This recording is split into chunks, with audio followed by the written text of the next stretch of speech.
뽕. 오케이, 됐다. 자, 봅시다. 자, 막간 퀴즈. 이게 내가 기억이 안 나거든요. 2015년 카이스트 기출이에요.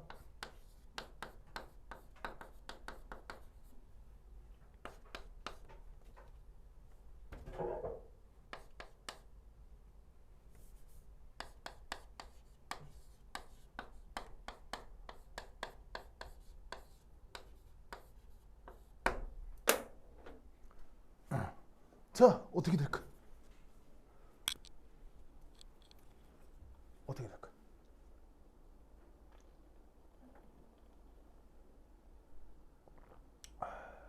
우진, 어떻게 될까? 어떻게 될까?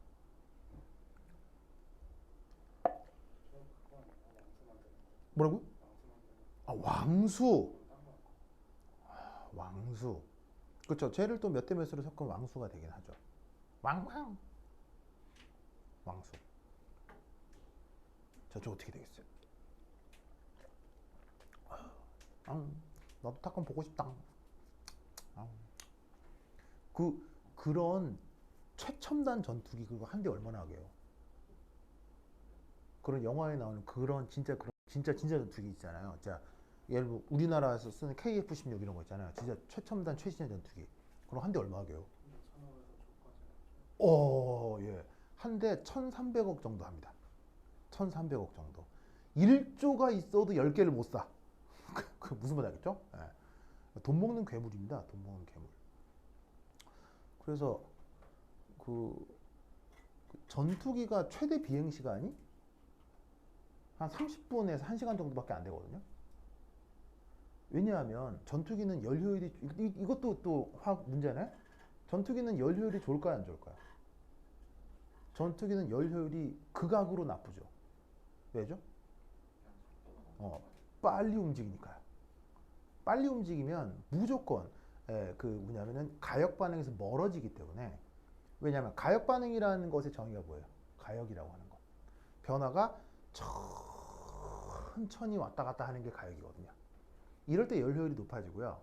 전투기처럼 빨리빨리 움직이는 애들은 연료율이 극악으로 나쁘기 때문에 전투기는 연료를 가득 채워도 그러니까 전투기로도 살살 가면 좀 오래 비행할 수 있는데 전투가 실제로 벌어질 때는 이렇게 될 거 아니에요. 그러면 연료를 무지막지하게 쓰거든요. 그래서 최대 비행 운행 거리가 뭐 길어봐야 30분에서 1시간. 이면 연료를 다 써버려요. 그 연료가 그런 전투기에 돈으로 얼마치가 들어가는 줄 아세요? 돈으로 얼마치가 들어가냐면요. 600만 원치가 들어가요. 전투기의 기름을 그러니까 왜 길거리 지나다 보면 이게 확 이따만한 트럭 있잖아요. 큰 왜 출애라라고 하는 거. 그래서 왜 이만한 컨테이너 싣고 가는 자동차 있잖아요. 그거 한 달 기름값이 얼마게? 한 달 기름값. 300에서 350 정도 나오거든요. 근데 그 전투기는요. 한 번 딱 채우면 600만 원이 나와요. 기름통이 크니까요. 근데 그걸 몇 분에 다 쓴다? 30분에 다 써요. 30분에 600만 원씩 하늘로 훅 날아가는 거예요. 그래서 국방이라고 하는 건 돈이 많이 든다, 조금 든다? 미친 듯이 들어요. 미친 듯이. 그래서 사실은 그런 전투기들은 사실은 돈 먹는 괴물이죠. 뭐 하여튼 그렇다. 나도 보고 싶어서. 자, 어쨌건 어떻게 하면 어떻게 되겠어? 이렇게 됩니다. 짜잔. 잘 보시구랑. 자, 여기서 후황산 루이스 구조 그리면 어떻게 돼요? 짜잔. 짜잔.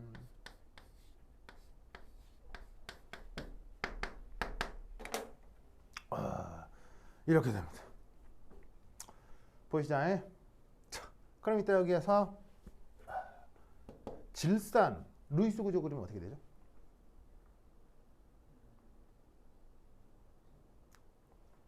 질산 루이스 구조 그리면 어떻게 되냐면 질소에 산쇼에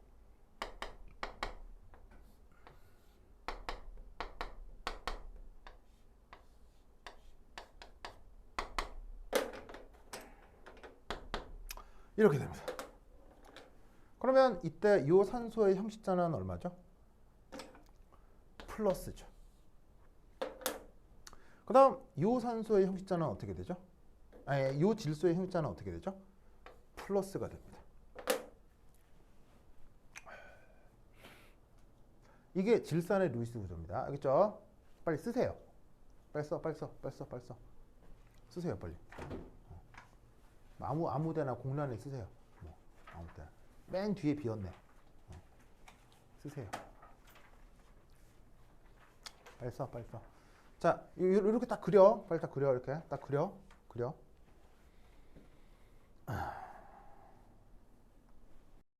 저 문제가 인터넷에 안 떠 있어요. 내가 옛날에 2015년 기출문제 준비하다가 저 시험 문제 종이로 지금 한 장 남아 있거든요. 인터넷에 떠 있지도 않아. 되게 옛날에 나왔던 거긴 한데.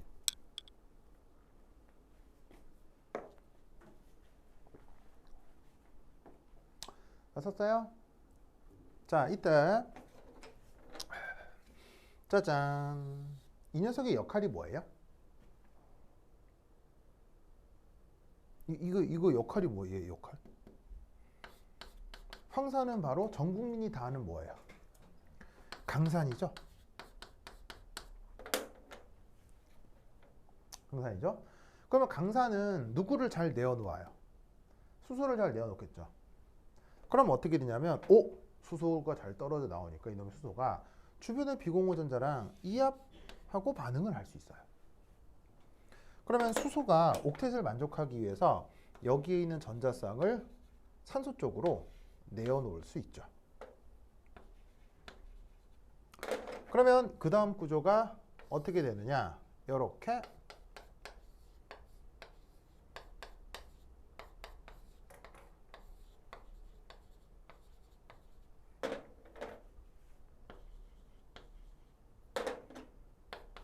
짜잔. 바로 황산수소 음이온이 만들어지고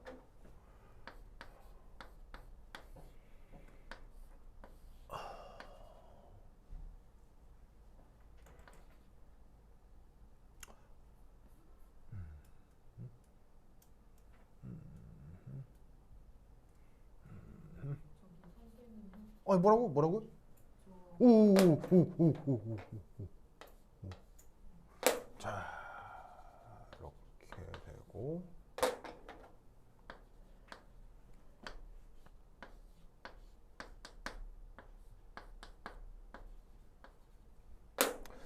자, 그래서 여긴 이 수소가 떨어져서 1이 붙어요. 얘는 플러스고요. 그러면 강산의 수소가 이쪽에 붙어 있다가 1이 가버리면 여기 있는 이 산소의 형식전환은 어떻게 될까요? 이 산소 형식전환은 어떻게 될까요? 이 형식전환은 어떻게 돼요? 형식전환가 1 플러스가 되겠죠? 그러면 플러스하고 플러스는 서로 조화를 하겠어요? 아니면 뭐가 나타나겠어요? 청력이 나타나겠네. 너도 플러스, 얘도 플러스. 그러면 이때 어떤 일이 벌어지느냐? 청력 때문에 얘가 떨어져 나가려고 한다고요. 그런데 그냥 떨어져 나갈 수는 없고 옥텟을 만족해야 하기 때문에 옆에 이 산소가 이 비공유 전자를 질소한테 제공해요. 그래도 되는 이유는 얘는 그래도 마이너스고 얘는 플러스니까 전자가 어디서 어디로? 충분한 쪽에서 부족한 쪽으로 이동하는 거죠. 그래서 지금 얘는 전자가 충분한 쪽에서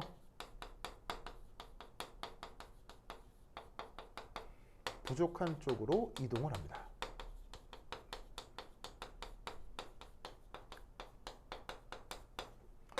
그러면 이 질소가 전자를 받아줬지만 어떤 일이 벌어진다?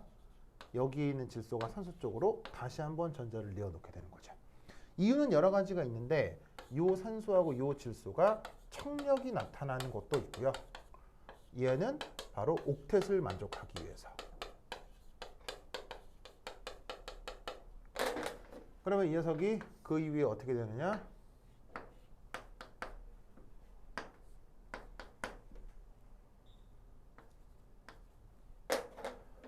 짜잔. 이렇게 되고 그 다음 해서 요렇게 질소하고 산소가 이중결합을 이루게 됩니다. 이때 이 질소의 형식자는 어떻게 되죠? 이 질소 형식자는 어떻게 되죠? 질소 형식자가 1 플러스가 됩니다. 그래서 최종적으로 뭐가 만들어지냐면 이렇게 황산수소 음이온이 만들어지고 물이 떨어져 나온 다음에 자, 요런 녀석의 이름을 뭐라고 부르냐면 나이트로니움 이온이라고 합니다. 요게 만들어지죠. 나이트로니움 이온, 그러니까는 뭐 화학식으로 쓰자면 NO2 플러스가 만들어진다는 얘기예요. 알겠죠? 그래서 이렇게 예측해 보라는 문제가 나온 적이 있습니다. 그래서 꽤 옛날에 이렇게 나왔었는데 이때 이거 제대로 푼 학생은 그렇게 많지는 않았을 것 같아요. 뭐 여하튼 이런 문제들도 나온 적이 있다 라는 거 한번 보여드렸습니다. 자, 그 다음 어디로 한번 가보시냐면 쭉 넘어가서 어떤 건 해볼까요? 어떤 걸 해볼까? 저기 깜짝아. 뭔가 안 알려주고 네. 생각해 봐라라고 하면 무조건 루이스 구조를 그려보는 게 답이 그래서 그 이제 사실은 이 반응은 내가 봤을 때는 그냥 고등학생들이 풀기가 어렵거든요. 근데 이제 이게 사실은 어디서 나오는 거냐면 유기화학을 배우면 그 나이트레이션이라고 하는 반응 과정이 있어요.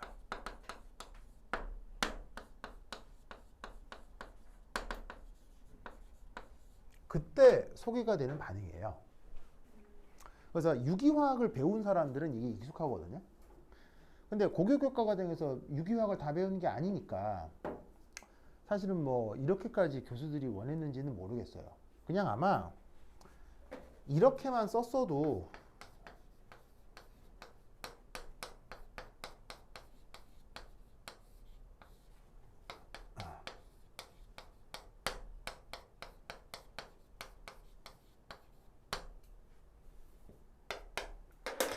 이렇게만 썼어도 뭐라고 할까요? 뭐 답을 어느 정도 부분 점수는 주지 않았을까 싶거든요. 그러니까 이때 여기에서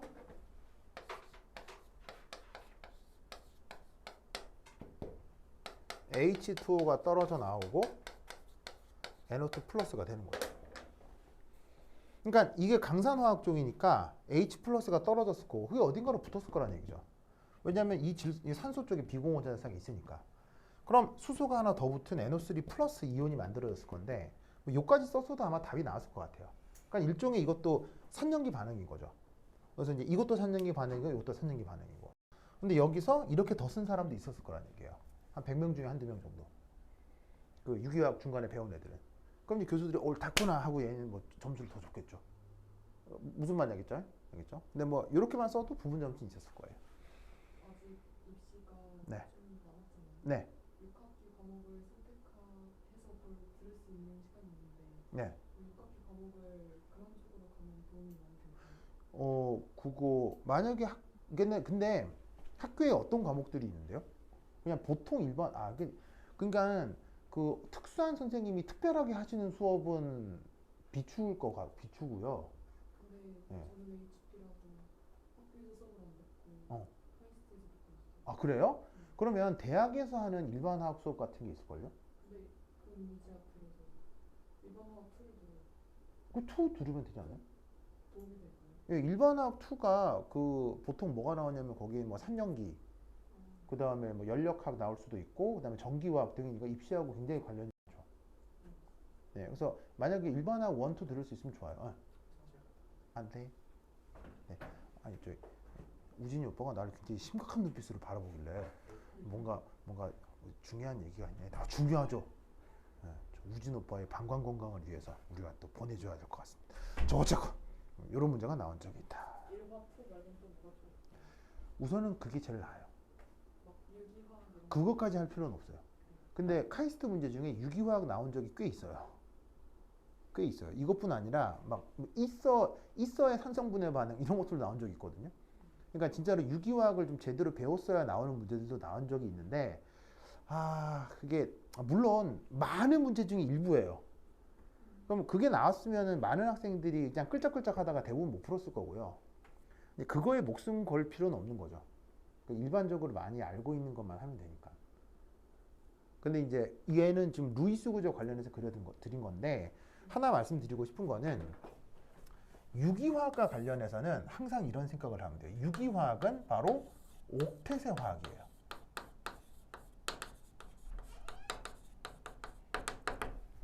즉 어떤 분자식이 있고 얘를 가지고 뭐를 해보라고 했을 때 유기화학을 배운 적이 없잖아요.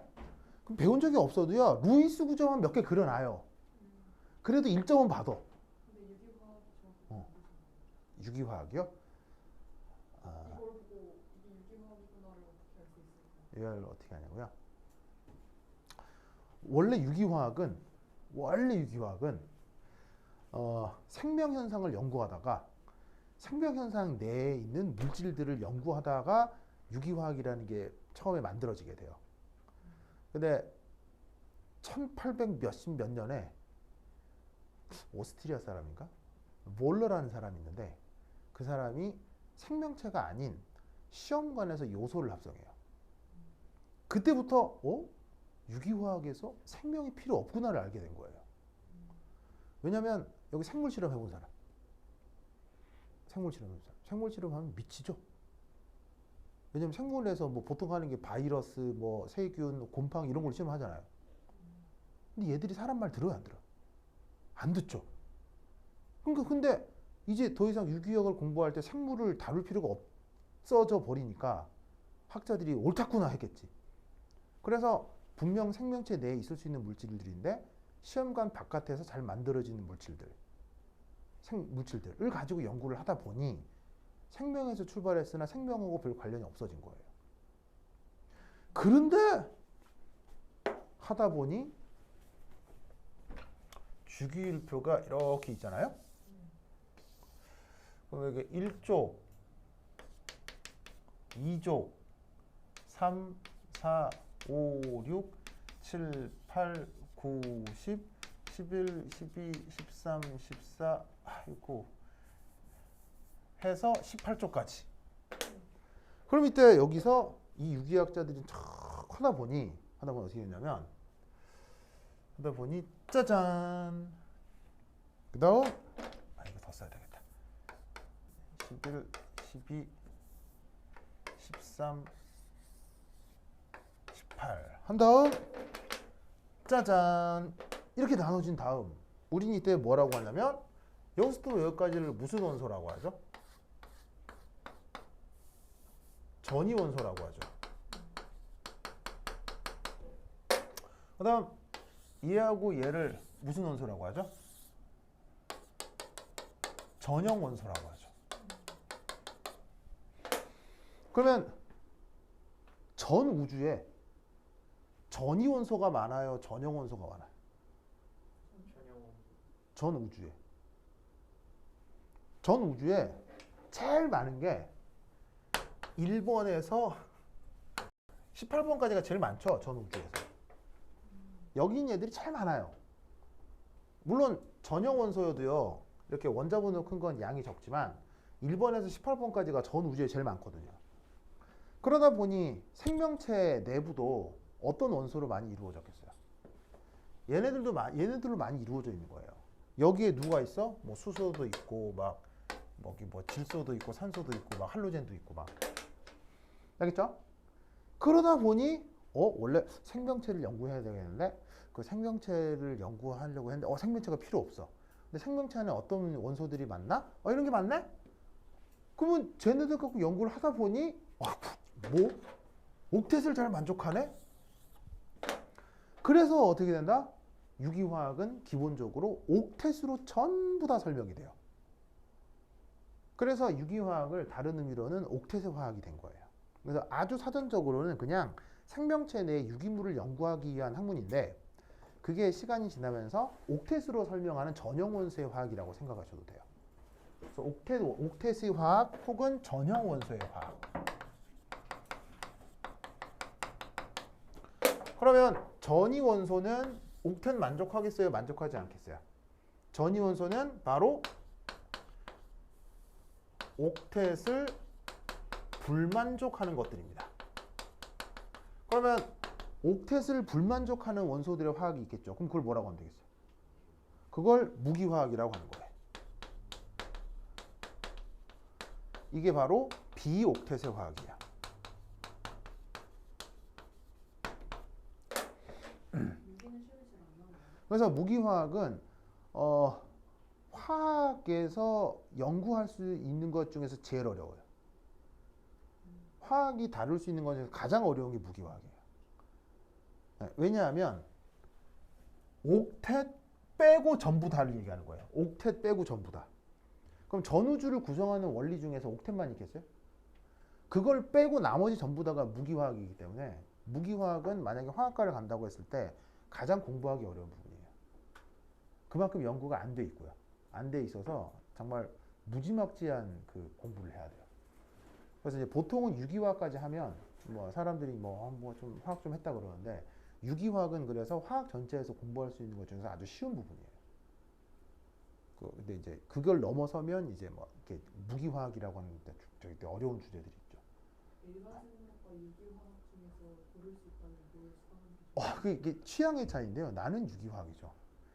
근데 왜냐하면 생물은 나는 포기자여서요. 생포자라서 나는 생포자예요. 나는 혹시 보기 되는 아니 근데 생물을 보려면 생물을 선택한다는 거 생물 시험을 봐요? 생물 시험 봐야 돼요? 수강하는 거죠? 그래요? 아니 입시에서요. 아니 근데 왜 생물을 선택해요? 많이 달라요. 많이 달라요. 네, 생물하고 화학을 선택하는 건 많이 달라요. 그래서 화학 시험 치려면 화학을 선택하는 게 낫죠. 자, 그 다음 어디를 보시냐면 27페이지 35번. 27페이지 35번 봅시다.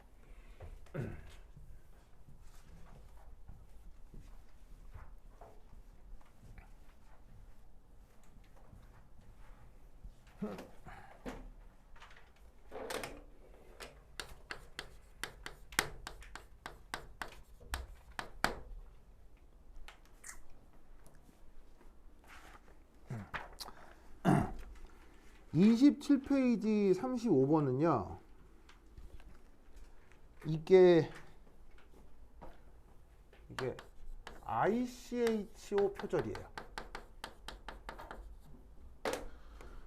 그래서 그 국제화학 올림피아드에서 이 문제가 나왔었거든요. 그걸 이제 서울대 교수들이 표절한 거예요. 예? 몰라, 소송 걸지는 않던데요. 뭐 하여튼 그렇다. 예, 그래서 그때 그 해에 나왔었던 문제입니다. 그래서 사실은 문제가요,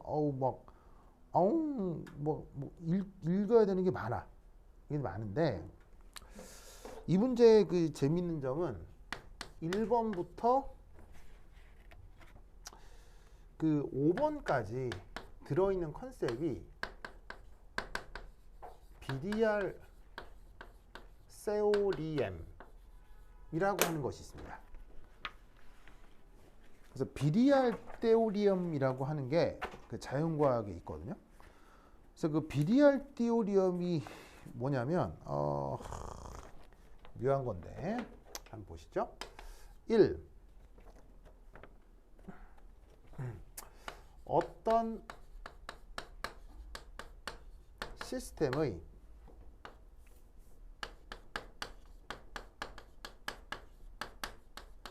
위치 에너지 표현을 예를 들어서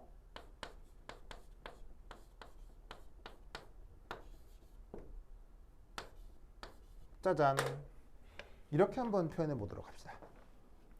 자, 이때 요 R의 의미가 뭐겠어요? R이 뭐예요? R. 바로 입자 사이 거리라고 했죠. 자, 복습 한번 할게요. 위치 에너지가 뭐였어요? 자, 위치 에너지가 뭐라고 했어요? 내 얘기 안 해줬나? 자, 위치 에너지의 특징이 뭐라고 했어요?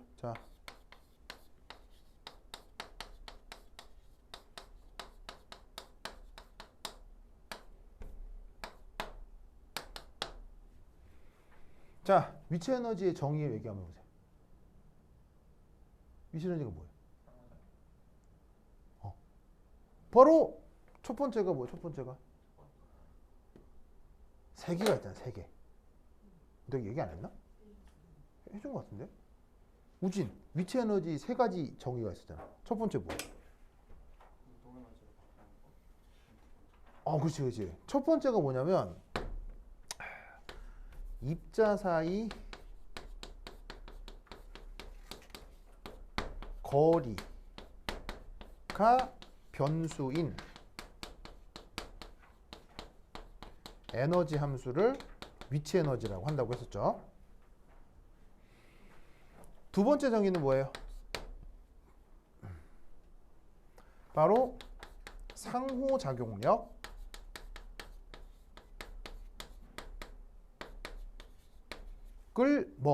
에너지로 표현한 거라고 했었죠.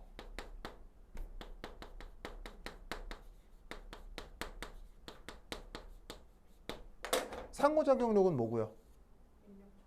바로 인력과 청력이라고 했습니다. 그리고 마지막 세 번째가 스토어드 에너지라고 했었죠. 왜 저장된 에너지라고 얘기를 해요? 바로 언제건 운동 에너지로 변환될 수 있어서 역학적 에너지 보존을 토대로 저장된 에너지다라는 말을 쓴다고도 했었죠. 그래서 이게 위치 에너지의 정의예요. 알겠죠? 어쨌거나 위치 에너지는 항상 그 변수가 뭐라고요?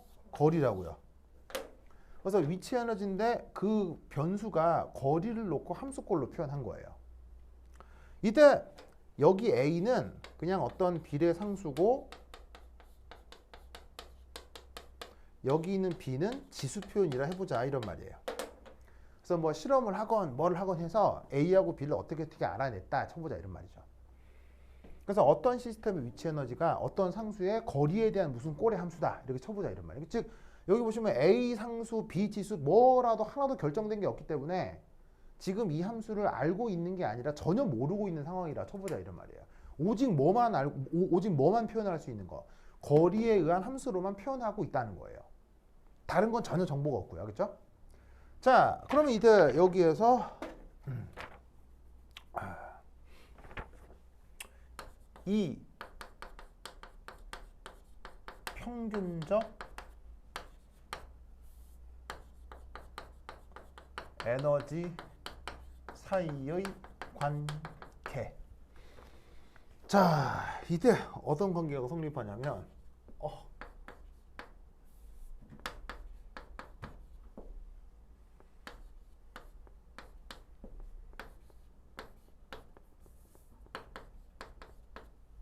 이런 관계가 성립합니다. 이걸 뭐라고 부른다? 이걸 비리얼 띠오리움이라고 해요. 그러면 이게 뭘 얘기하는 거냐? K는 운동 에너지를 뜻하고요. 여기에 있는 P는 위치 에너지를 뜻합니다. 거기에 이렇게 바가 있는 건 평균을 얘기하는 거고요. 그래서 평균 위치 에너지와 평균 운동 에너지 사이에 이런 꼴이 항상 존재합니다. 이걸 비리얼 띠오리움이라고 하는데 증명은 어떻게 하는지 나는 잘 모르겠어요. 그래서 수리 물리학을 배우면 나온대요. 근데 내가 물리 전공이 아니어서 이런 표현이 있답니다. 그러면 이것으로부터 우리는 어떤 생각을 해볼 수가 있냐면 바로 3 평균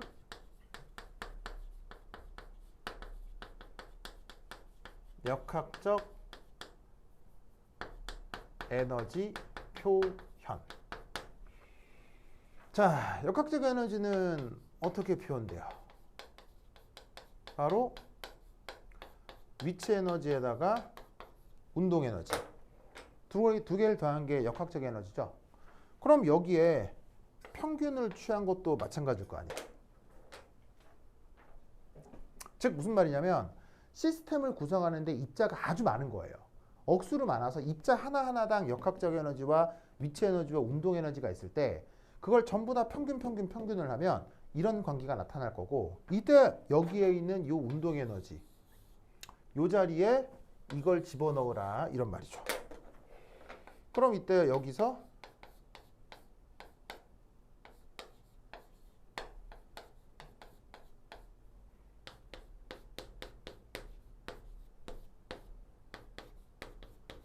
짜잔, 이런 꼴로 위치 에너지, 그러니까 이런 꼴로 저 평균 역학적 에너지를 표현을 해볼 수가 있습니다. 그럼 이때 하나 가정을 해봅시다.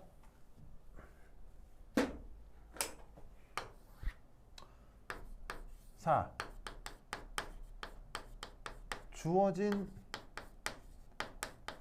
시스템을 가정해 봅시다. 바로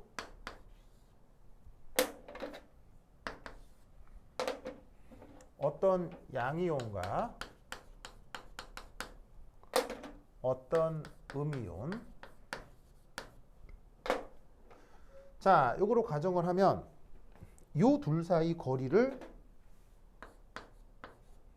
R이라고 했을 때 요 위치 에너지가 어떻게 표현됩니까? 4파이 입실론 제로분의 1의 거리분의 Q1, Q2 이런 꼴로 표현이 되겠죠? 뭐 하나가 양이온 전하량이고 하나가 음이온 전하량이라고 합시다. 그래서 이런 식으로 전하량 곱해 바로 거리로 표현하는 게 바로 누구의 가정입니까? 이게 바로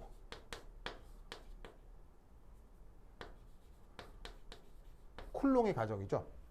그럼 보시다시피 위치 에너지를 거리분의 전하량으로 표현한 거니까, 따라서 이 경우 쿨롱 에너지가 위치 에너지라고 한다면 저 주어져 있는 위치 에너지 꼴에서 지수 B가 뭐가 된다는 얘기예요? 마이너스 1이 된다는 얘기죠.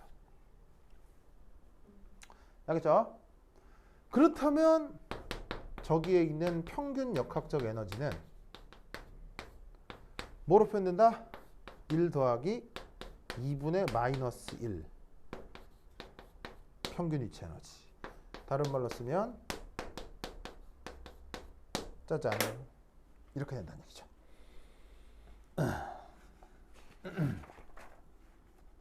아시겠죠? 그게 27페이지 보세요. 27페이지 보세요. 27페이지에 문제가 쫙 있죠. 문제가 쫙 있고 맨 마지막 단락에 이런 말이 있을 거예요. 개의 총 에너지를 W 찾았어요? 그 개의 총 에너지가 여기 칠판에 있는 말로 무슨 에너지겠어요? 역학적 에너지. 알겠죠? 그래서 개의 역학적 에너지를 W, 평균 위치 에너지를 V, 평균 운동 에너지를 K라고 한다면 V는 마이너스 2K, 그리고 W는 마이너스 K, V는 2W 인 관계가 성립함이 잘 알려져 있다가 이거라고요. 무슨 말 알겠죠?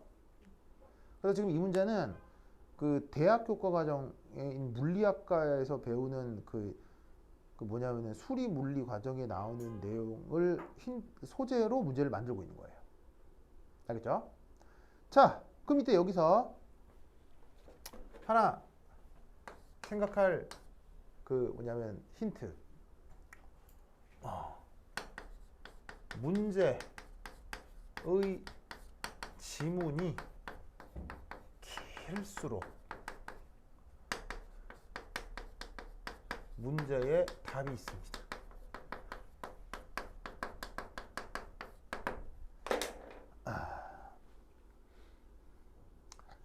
문제의 지문이 길수록 문제의 답이 있습니다. 왜 그럴까요? 바로 교육부 감사 때문입니다. 자, 왜냐하면 내가 서울대나 카이스트 다니는 교수인데 내가 뭐 보고 뺏겨낼 수는 없잖아. 뺏기긴 했네. 근데 뭐 시중에 있는 거 보고 뺏겨내면 좀 그렇잖아. 왜? 가오가 없잖아. 그러니까 당연히 문제를 어떻게 되겠어? 좀 다른 사람들이 좀 안 봤던 거 이렇게 낼 거 아니야. 근데 너무 독창적으로 내다 보면 어떤 일이 벌어질 수도 있어? 교육부에서 태클을 걸 수도 있겠지. 그럼 교육부에서 태클을 걸면 기분이 좋아, 짱나? 짜증날 거 아니야. 그래서 어떻게 해? 문제의 답을 보여줘. 답을 살짝 써주는 거야. 그러면 만약에 교육부에서 태클이 들어왔을 경우 어떻게 변명할 수 있어? 이거 써놨잖아, 이거 보고 풀면 된다. 이렇게 말을 할 수가 있다는 얘기지. 무슨 말 알겠어요? 그러다 보면 말이 간결해지겠어? 말이 좀 많아지겠어? 말이 주저리가 되는 거야. 명심해. 주저리 하면 반드시 문제에 답이 있어. 무슨 말 알겠어요? 그래서 사실은 1번에서 5번까지 문제가 되게 조금 생경한데 그냥 이거 이용해서 그냥 다 풀면 돼요. 이거 이용해서 그냥 이렇게 가정을 하고 있잖아요. 그러니까 비리얼 띠오리엄을 증명할 수는 없고 그 비리얼 띠오리엄을 이용해서 숫자 넣고 더하기 빼기만 하시면 돼. 그러니까 더하기 빼기 사치연산만 되면 풀 수 있거든요. 1번에서 5번까지가. 그런데 이 문제의 핵심은 6번이에요. 6번. 이 문제의 핵심은 6번이에요. 이 문제의 아름다움은 6번에 있어요. 그리고 6번은 내가 학원 강사 15년 기간 동안 그 어떤 학생도 풀지 못했던 문제예요. 떨어지는. 아니, 떨어진 게 아니고요. 그러니까 합격했던 애들도요. 그러니까 지금은 내가 너띵 강사지만 15년이 뭐야? 한 10년 전에는 이게 화학 심층만 매년 100명씩 넣어봤거든요. 학생이. 그래서 내가 그때 당시 1타였는데 지금은 너띵입니다. 그래서 뭐 그거를 뭐 이렇게 뭐 자랑스럽게 여긴 그건 아니고요. 뭐 상황에 따라서 뭐 부침은 있을 수 있으니까요. 어쨌건 그때 내 제자들이 대부분 누구였냐면 국가대표들이었거든요. 그래서 국가대표를 가리키던 수업을 많이 해가지고 막 국가대표 학생들 제자들 많았어요. 그래서 한 20명 넘거든요. 국가대표가. 걔들도 다 틀려. 이건 모르더라고. 그래서 이 문제를 만들어낸 건 6번 때문이에요. 6번 때문이에요. 근데 6번에 답이 어디 있다고요? 지문에 있어. 지문에 있어. 우와. 지문에 있다니까? 무슨 말 알겠어요? 지문에 있어. 그럼 이 6번이 무슨 말이냐? 궁금하지? 궁금해야 될 텐데? 우준 오빠 궁금해 안 궁금해? 궁금하지? 웅이 오빠 궁금해 안 궁금해? 안 궁금해? 궁금해. 무슨 말 알겠어요? 그럼 6번이 이게 무슨 말일까? 를 내가 칠판 지우는 동안 생각을 해보세요. 알겠죠? 여기서 알겠죠? 그리고 답은 정말 지문에 있어요. 정말 지문에 있어요. 자, 이게 무슨 말이냐? 자, 생각해봐요. 6번. 그러니까 1, 2, 3, 4, 5번은요. 요 수식 이용하면 다 풀 수 있어요. 1, 2, 3, 4, 5번은 이 수식을 문제에서 줬기 때문에 요거 이용하면 더하기 빼기 하면 풀 수 있어요. 그리고 구체적인 계산 해설지에다 붙여놨거든요. 붙여놨으니까 이게 내가 뭐 하나하나 더하기 빼기 해서 푸는 건 좀 그런 것 같고 여러분들이 해보고 이상하면 나한테도 질문을 해야겠죠. 그래서 1, 2, 3, 4, 5번은 더하기 빼기를 하시면 되고요. 6번이 이 문제의 핵심이야. 그래서 6번을 설명을 해드릴게요.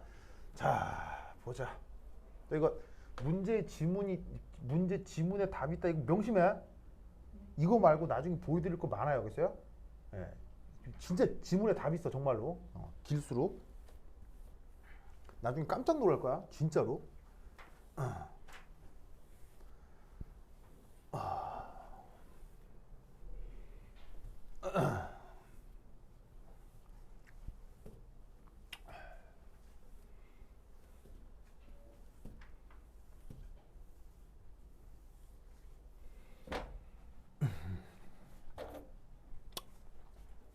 6번.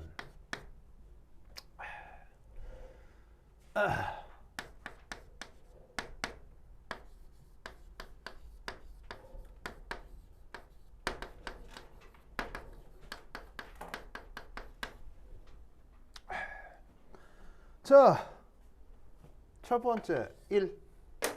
자, 문제는 읽었죠? 문제 읽어봤죠? 웅이 오빠 읽어봤죠?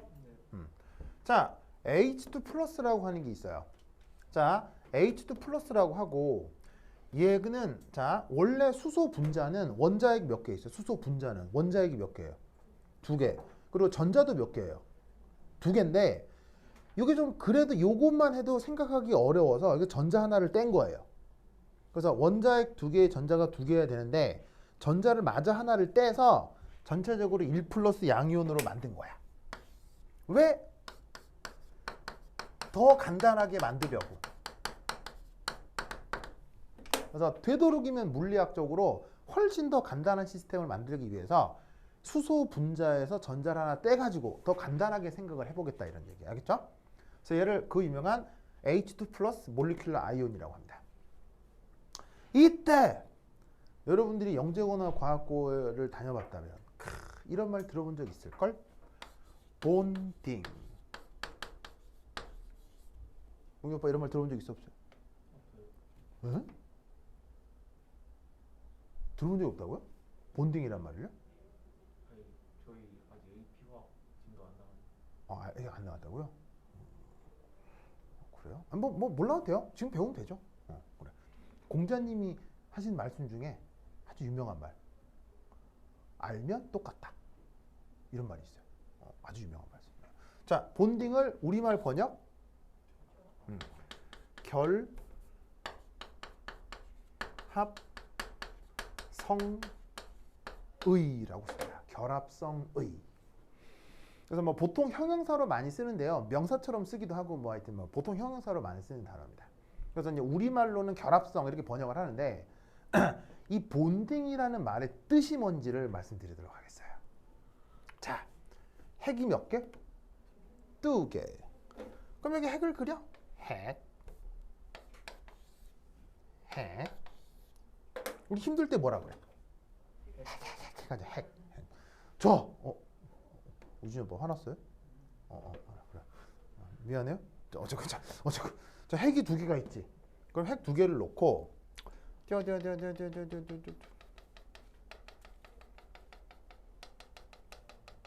자, 얘를 핵, 간, 축이라고 합니다. 뭐 인터뉴클리어 액시스라고 영어로 쓰는데 그냥 뭐 한글로 보면 이제 핵 사이의 축 이거 알겠죠? 자, 그럼 이때 당연히 이 핵과 요 핵 사이엔 당연히 인력이 있겠어요, 청력이 있겠어요? 당연히 A 청력이 있겠죠? 청력이 있겠죠? 같은 전하를 띄니까요. 그냥 쿨롱 인력이 중학교 때 나오나? 나오나? 하여튼 뭐 기초 전자기학만 배우면 뭐 같은 전압끼리는 청력이 있는 거 다 알잖아요. 이래서 여기에 짜잔 하고 전자를 던집니다. 그러면 어떤 일이 벌어지냐면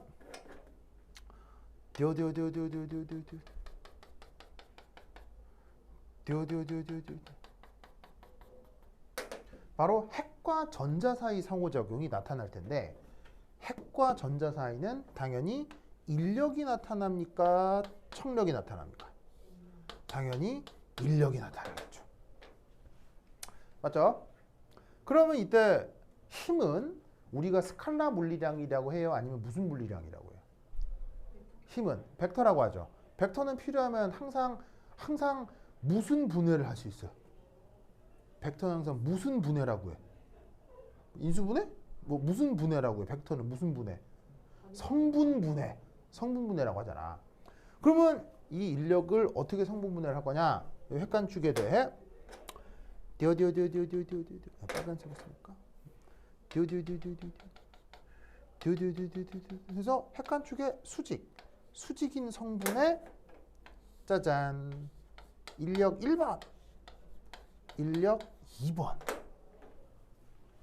2번으로 성분분해를 해보자. 아시겠죠? 그런데 이때 만약 여기서 나타나는 인력 1번과 인력 2번 그리고 청력을 다 더한 것에 대해 짜잔 이렇게 되면 어떻게 되겠어요? 바로 핵이 도망가겠어요? 모여있겠어요? 모여있을 수 있겠죠. 이럴 때 뭐? 분자 형성이 가능합니다. 알겠죠? 그런 상황을 영어로 뭐라고 부른다고요? 그걸 본딩이라고 하는 거예요. 근데 일반화학 정도만 배워도 본딩의 반대말을 뭐로 배우죠? 엔타이 본딩이라고 배우죠. 우리말 번역은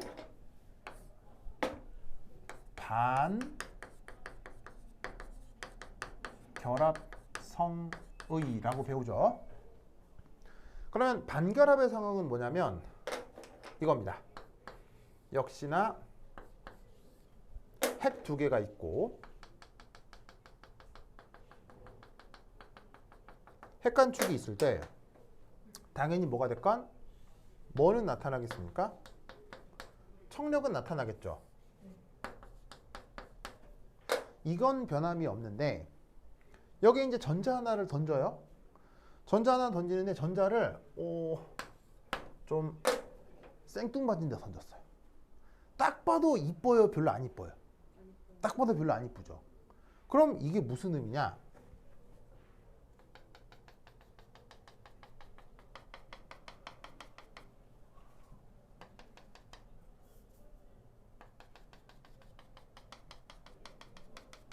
자, 여기에서 이렇게 마찬가지로 인력이 이렇게 인력이 나타날 거 아니에요. 그러면 여기서도 핵간축에 대해 성분분해, 핵간축에 대해서 성분분해를 하면 여기서부터 여기까지를 인력 1번, 여기서부터 여기까지를 인력 2번이라고 해보자 이런 말이에요. 그러면 이 경우 만약 인력 1번과 인력 2번 그리고 청력에 대해서 만약 이렇게 된다고 쳐봅시다. 저렇게 되면 어떤 일이 벌어지겠어요? 이렇게 되면 자, 잘 봐요. 묘하게도 인력 2번이 누구랑 방향이 같아요? 청력이랑 방향이 같죠. 그러면 이 경우 이 두 개가 더해져서 인력 1번보다 커지면 어떻게 되겠어요? 분자 형성이 불가할 수 있겠죠. 혹은 결합 해리가 일어나는 거예요.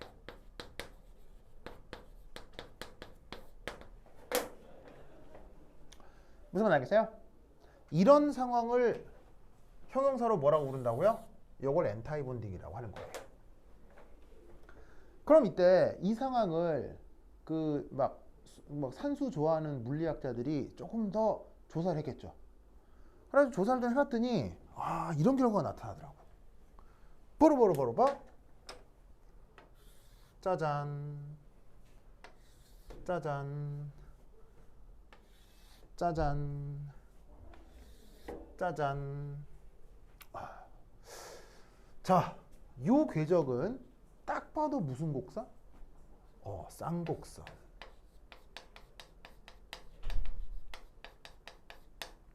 이 쌍곡선을 경계로 이런 부분에 이런 위치에 전자가 위치하게 되면 이런 일이 벌어지고요. 요 쌍곡선을 경계로 요런 영역에 전자가 존재하게 되면 이런 일들이 벌어지더란 얘기예요. 그러니까 전자가 항상 결합을 이루거나 결합을 해제하거나 그게 아니라 전자가 특별해서가 아니라 핵으로부터 만드는 어떤 가능성에 대해 전자가 위치하는 영역에 따라 영 다른 일이 벌어진다는 얘기예요. 즉 전자가 이 안에 들어오면 결합이 이루어지고요. 전자가 여기서 벗어나면 결합이 해리되는 일이 벌어지더라 라는 것이죠. 무슨 말 나겠죠? 그래서 지금 주어져 있는 이 몰리큘러 아이온이 만들어지려면 전자가 어느 영역에 들어있어야 된다? 저 쌍곡선 영역 아닌 저 본딩의 영역, 즉 되도록이면은 핵과 핵 벗어나서 전자가 있어야 된다는 얘기예요. 핵과 핵 사이에 전자가 있어야 된다는 얘기예요. 핵과 핵 사이에 전자가 있어야 된다는 얘기지. 이게 뭔 말이냐면 예를 들어 이거하고 이걸 붙이고 싶어. 그럼 접착제를 여기 발라갖고 이렇게 붙지. 근데 이게 붙이려고 하는데 접착제를 여기 붙여. 그럼 붙어 안 붙어? 붙을 리가 없지. 무슨 말 알겠어요? 그러면 다시 문제로 가볼까요? 문제에 첫 번째 35번 문제에 하나 둘 셋 넷 다섯 번째 줄에 이런 말이 있어요. 다섯 번째 줄에 전자들은 원자핵들과 상호작용 인력을 통하여 원자핵들 간의 청력을 조화하여 말을 너무 이상하게 써놨다. 원자들을 묶여주는 글루가 뭐야? 글루 접착제와 같은 역할을 하며 이러한 화학결합으로 분자가 형성된다. 화학결합은 악유 역할을 하는 전자의 분포가 어떤지와 밀접한 관계가 있다. 그 분포가 뭘 얘기하는 거겠어요? 이런 분포냐 아니면 이런 분포냐에 대한 얘기라고요.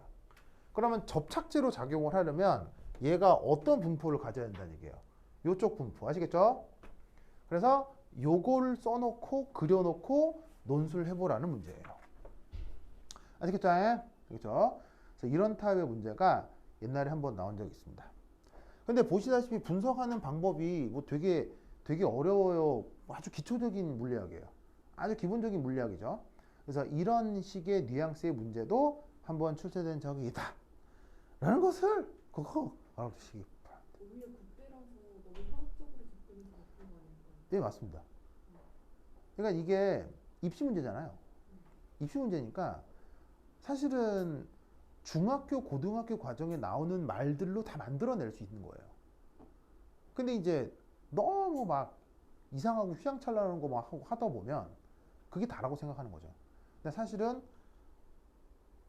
이렇게 우리가 기본적으로 알고 있는 내용을 조합해서도 아주 멋지게 표현을 할 수가 있어요. 그런 걸 이용하는 게 사실은 입시입니다. 특히나 이제 상위권 대학은 이런 거예요. 지금 여기서 내가 말 쓴 것 중에서 어려운 거 하나도 없을걸요? 근데 이런 생각의 조합을 해본 적이 없는 거지. 그러니까 들어보면 당연한 건데 이런 생각을 평소에 아무도 안 하는 거지. 근데 이제 교수들은 이런 생각을 한다고요. 이런 문제들이 사실은 입시에서 많이 나옵니다. 알겠죠? 알겠죠? 그러니까 이런 거를 내 수업에서 이런 것들을 하나하나 들어두라고요. 하나하나 들어두면 보통 학교나 학원에서 들었던 내용에 이런 것이 좀 더해지면 시너지가 날 거라고.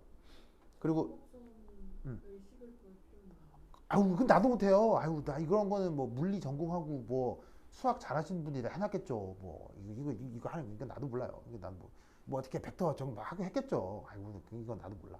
그러니까 이제 화학에서는 이게 수학 시험도 아니고 물리 시험도 아니니까 이렇게 말로만 이렇게 표현해도 되는 거예요. 이게 되게 뭐 간단하게 얘기를 하면 여러분 성공의 조건 아세요? 남들하지 않는 것은 성공의 조건. 이게 이제 되게 그 어떤 일본의 경영학자가 했던 말인데요. 성공의 조건은 세 가지가 있어요. 첫 번째 뭘까요? 성공의 조건 첫 번째. 누구를 만나느냐예요. 인생에서 누구를 만났다. 이건 중요한 거예요, 안 중요한 거예요? 정말 중요하죠.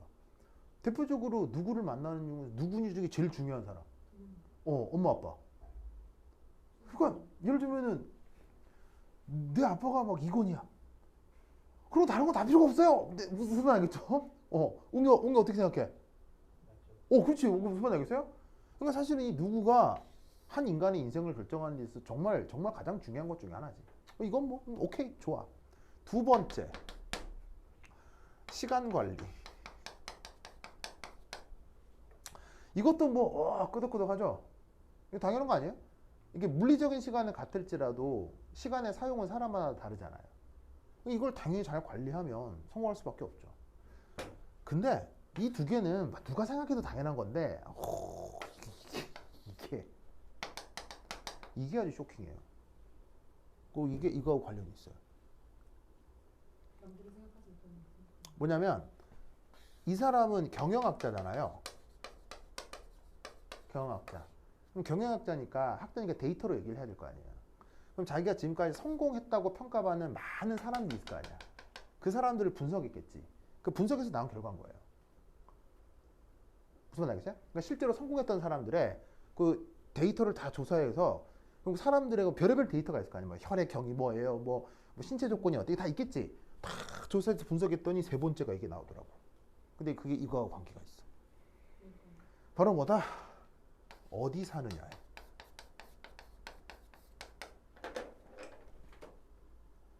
어디 사느냐가 성공의 조건이에요. 극단적으로 예를 한번 들어볼까요? 여러분은 왜 지금 이 시간에 여기서 이런 내용을 듣고 있을까요? 대한민국 서울에 살고 있기 때문이에요. 근데 이 똑같은 시간에 어디서는 대포가 날아들고 있거든요. 왜? 내가 하필 우크라이나에 살고 있기 때문이에요. 무슨 뜻인지 알겠어요? 그럼 여러분 잘 봐요. 지금 우크라이나에서 폭격을 맞고 있는 어느 지역의 18세 어떤 학생과 여러분들 유전적으로 뭐 특별히 다를까요? 별 차이 없다니까요. 근데 누구는 거기에서 폭탄을 피해서 도망다니고 있고요. 누구는 여기서 이런 내용을 듣고 있는 거예요. 이유가 뭐 때문이다? 지금 현재 여기 있기 때문에 그것과 관련된 세상이 펼쳐지고 있어서 그런 거예요. 즉, 뭔 말이냐면 반결합 현상을 일으키는 요 전자와 결합 현상을 일으키는 전자가 물리적으로 차이가 있다 없다? 없다니까요. 근데 그 전자가 어디에 위치하냐에 따라서 다른 일이 벌어진다고요. 아시겠죠? 그래서 놀랍게도 이게 그냥 하는 얘기가 아니고요. 이게 20세기 유럽의 실존 철학이 여기서부터 나와요. 정말이에요. 그래서 지금 여러분들이 학교에서 화학 시간이나 물리 시간에 무슨 뭐 분포 아니면 엔트로피 그 다음에 뭐 예를 들면은 뭐 몰리큘러 오비탈, 원자 오비탈 이런 거 배우잖아요. 그게 아무것도 아닌 게 아니고요. 전 인류의 철학 역사의 핵심을 배운 거예요. 되게 위대한 걸 사실은 배운 거예요.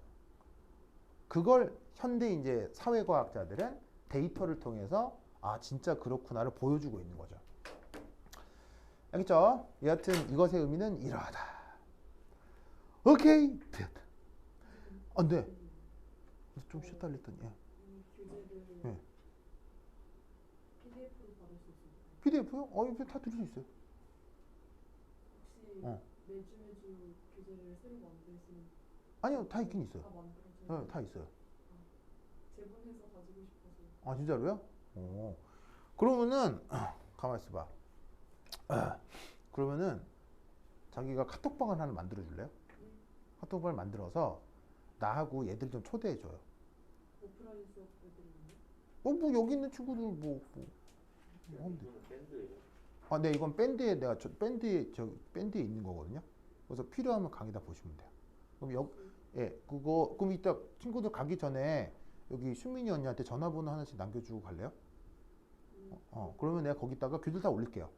다 올리고 그다음에 이 밴드도 올릴게요. 밴드도 올릴 테니까 뭐 지금 실시간으로 볼 수 있고요. 그다음에 복습으로도 볼 수 있고요. 그리고 몇몇 주제는 내가 보강 동영상을 올릴 수도 있어요. 몇몇 주제는 이건 좀 말하기에는 시간이 너무 많이 걸리는데 좀 중요한 것 같기도 하고 근데 나올 수도 있고 안 나올 수도 있고 애매한 거 있을 수 있잖아요. 그럼 내가 바로 하긴 좀 그렇고 이거 받으면 좋은데 시간은 좀 걸리고 뭐 그런 건 내가 강의를 올릴 수도 있잖아요. 네, 그래서 그러면 방을 하나 만들어서 뭐 이름을 뭐라고 지을까요? 수민이의 찬란한 미래? 뭐 이런 식으로 하여튼 뭐 이름을 하나 지어요. 알겠죠? 세계정복 아, 뭐 그래 뭐 물론 상관없어요. 예, 해서 나하고 그게 초대를 좀 해줘야겠죠? 예, 그러면은 내가 거기다 교재를 다 올려놓을게요. 오케이 됐다. 그러면 한 5분만 쉬었다 합시다. 화장실 갔다 오세요. 전화번호 아 그런가요? 전화번호 살짝 적어놓을게요. 네. 좋았어. 예. 그래. 그럼 웅이 오빠는 지금 2학년인 거예요? 조종이 뭐예요? 조기 지나고 조진. 이쪽으로. 이게 세팅돼 있어서 움직이면 앵글이 틀려. 그래서 그리고 짠.